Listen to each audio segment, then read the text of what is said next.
So you might have heard that Honda is discontinuing the Honda Jazz. That is true. And this right here, the Honda City Hatchback, will be its replacement. It sells for 1,115,000 pesos. Is it worth your money? Let's find out.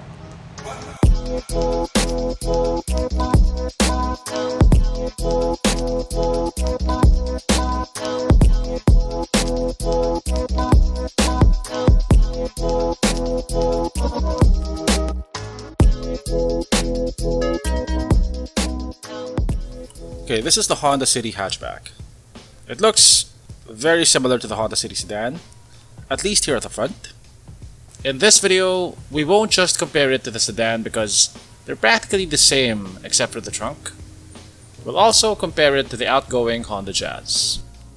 So the new Honda City Hatchback is a lot bigger than the Jazz. It's almost 300mm longer.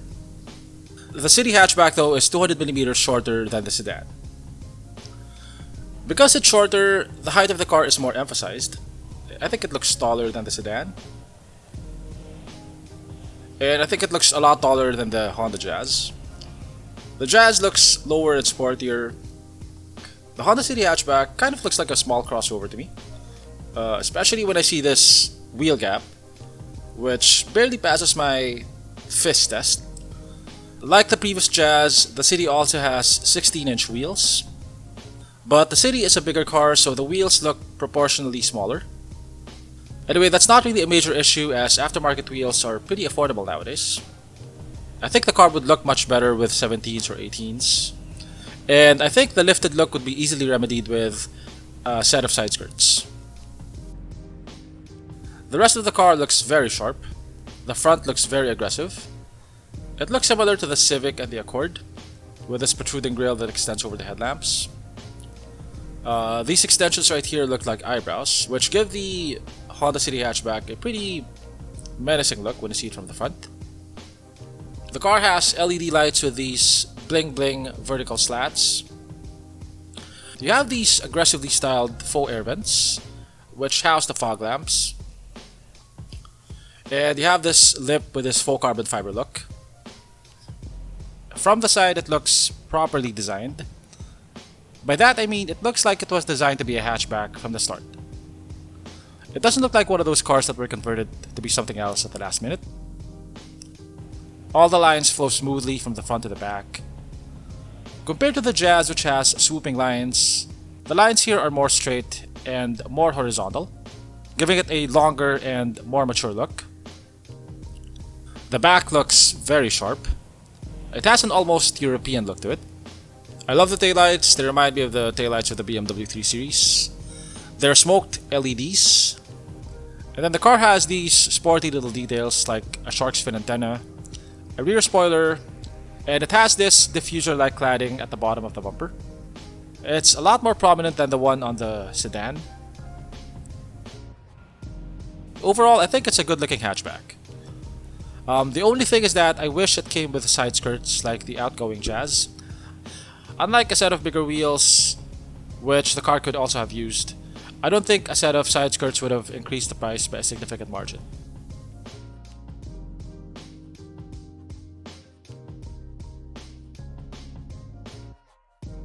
The interior of the Honda City Hatchback looks very similar to the sedan, the RS sedan to be specific, at least here at the front. Compared to the competition, I think this looks a bit more premium. You have nicer quality materials. The steering wheel is covered in leather. It's very nicely padded. And you have red contrast stitching on it. Yeah, so on the steering wheel you have buttons for your infotainment screen and also for your cruise control. You have some leather on the dashboard, but most of it is made of plastic. This is leather. So unlike some of its competitors, you don't get a lot of swooping lines here on the interior. The dashboard looks slow and it looks flat. There's a horizontal theme going on here. You have a lot of horizontal lines on the dashboard. You got single zone climate control, and thankfully you got knobs instead of buttons. I always prefer knobs over buttons because they're easier to operate without having to look at them. The seats are a mix of leather and velour. And they have this honeycomb pattern on them, which I think looks very nice. They're pretty comfortable. Both front seats are manually adjustable. In terms of connectivity, you have two USB ports here and one 12-volt outlet. Storage, you have two cup holders here. You have some storage over there. The glove box is decently sized. It's not dampened though. So you have a bit of storage here, enough to store a water bottle, but it's not that big. And also here. By the way, the armrests are leather wrapped and padded. You have analog gauges. You have a 10-inch screen. It has Apple CarPlay, it has Android Auto, and it has a reverse camera. You have a manual parking brake. I like the fact that the headrest is black. It makes the interior look more uniform. Okay, so here at the back seat, legroom is actually very good. I'd say this is better than the legroom on the sedan. The front seat is adjusted to my height, and I can't even reach the seat with my pinky finger. Headroom here is about this much. That's about an inch. So one thing that separates the top of the line Honda City hatchback and sedan from its competitors would be these air con vents right here. You have two air con vents, and this is for controlling the airflow. You also have two 12-volt outlets here. The second row seats have a 60-40 split. You have a center armrest here. Curiously, the trunk volume of the City hatchback is less than the outgoing Jazz. The cargo space of the City hatch is 289 liters, while the cargo space of the Jazz is 384 liters. Looking at it though, it doesn't look smaller, so I don't know if there's a discrepancy in how they did the measurements. On paper, the City sedan has more cargo space. The sedan has 519 liters, but you get more versatility out of the hatchback. For the plantitos and plantitas out there, hindi ka pwede maglagay ng mataas na plant sa sedan, pero sa hatchback pwede. Because you get more vertical space in the hatchback. The City hatch also has a secret party trick. You can lift the bottoms of the seats up. So if you don't have rear passengers, you can convert the second row to cargo space. Now I don't know the official capacity of the second row cargo space, but you get more vertical space here at the second row than the back because the flooring is lower. The Honda City hatch is powered by the same 1.5-liter engine as the sedan. It produces 119 horsepower and 145 Nm of torque. Those figures are the highest in the 1.5-liter subcompact class. For comparison, the Vios 1.5 only produces 106 horsepower and 140 Nm of torque. At these lower horsepower levels, 13 horsepower is quite noticeable. Peak horsepower is reached at almost the red line at 6,600 RPM, and peak torque is reached at 4,300 RPM.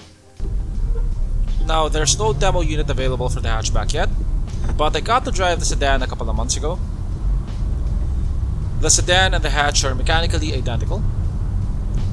It felt quite peppy for a subcompact car. Throttle response was pretty good. It has a CVT, which is not the most ideal transmission for performance enthusiasts, but most cars in this segment also have CVTs, and I think the transmission of the City is one of the better ones. It does a pretty good job of simulating gear shifts. If you use the paddle shifters, it's almost like you're driving a regular automatic. Also, one thing that I noticed was that the exhaust sounded like it was less restricted, which is another way of saying that it's slightly louder, which is a good thing for me. It's not too loud though. You won't hear it unless you're revving it past 3,000 RPM. It makes you feel like you're going faster than you actually are. So, is it worth your money? The City is supposed to be a more affordable alternative to the Civic, but at 1,115,000 pesos, it is the same price as the base model Honda Civic. The advantage of the City Hatch, though, over compact sedans is its practicality and versatility when it comes to cargo space. Its cargo capacity and its pricing, I think, also puts it in competition with subcompact crossovers. You get almost the same space here as subcompact crossovers like the Kona and the Kia Stonic. But with the Honda City Hatch, you get the driving dynamics and the sportier looks of a car.